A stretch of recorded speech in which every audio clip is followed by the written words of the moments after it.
Here we have some problems that are meant to introduce you to the quadratic formula. And here it is, this big beast of a formula. We have x equals negative b plus or minus the square root of b squared minus 4ac all over 2a.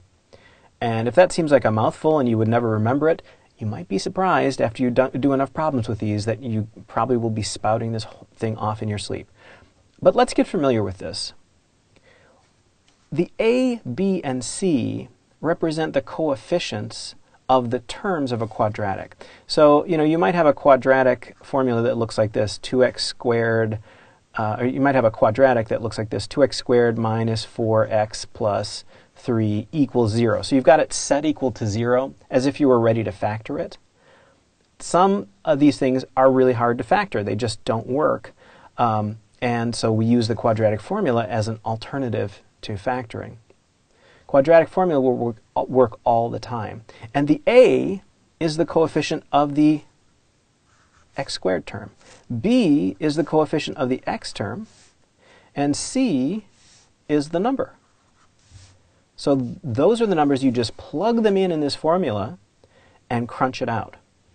The only odd thing about this is that there's a plus and a minus sign right here. So what that means really is there are two answers to each one. So you're going to have negative b plus this over 2a and negative b minus this over 2a. So let's see how this works in a couple of problems here. In this first one, they've got a quadratic written out here with the letters in place of the coefficients. And they've got them in the right order, the normal way we usually do this. A is on the x squared term, b is on the x term, and c is the number term by itself. So really, it's just this formula up here. We just have to recognize it down here. And what they've done is they've split it out into two pieces. Now remember, this formula, it starts with negative b. So let's look and see which ones start with negative b in the answer choices. All right, this one does. B doesn't. That's a positive b, so I don't think it's going to be that one. C starts with a positive b. And D does start with a negative b. So one of our answers would be negative b plus the square root of b squared minus 4ac over 2a. Looks like we have that here exactly in A. And the other one is just negative b minus that same thing. In D, oh, I see what the difference is. What they've done is they've, by mistake, or as a mistake, they've put the square root symbol over the stuff on the bottom of the fraction too. And that is not true in the quadratic formula. The square root is on the top of the fraction, but not on the bottom. So that means it's not D either. So we've got A as our answer. All right, let's try one more. So it says determine the roots of p times x squared minus qx equals 0. When they say determine the roots, that's just another way of saying what are the values of x when you solve the quadratic equation. Now here, we've got an x squared term and an x term and no number term. So, and the coefficient for the x squared term, they've labeled p. So our a value is p. Our b value is negative q. Got to be careful to include the signs. And our c value is nothing. It's not there. So let's construct our quadratic formula with these values.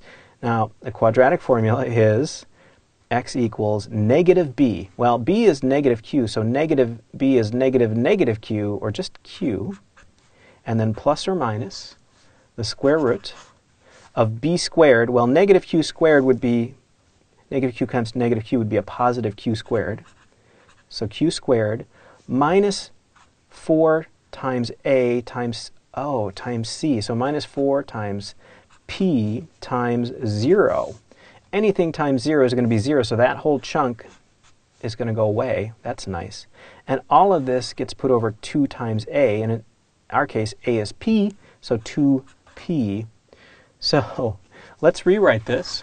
We have q plus or minus the square root of q squared.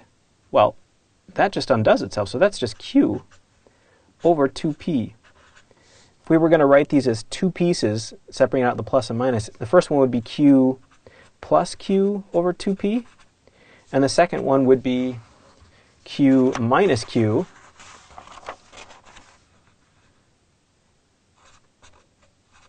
over 2p.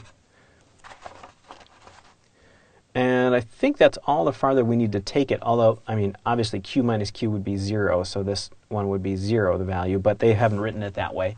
So it looks like our answer here is going to be what we have in B. So that's a little introduction to the quadratic formula.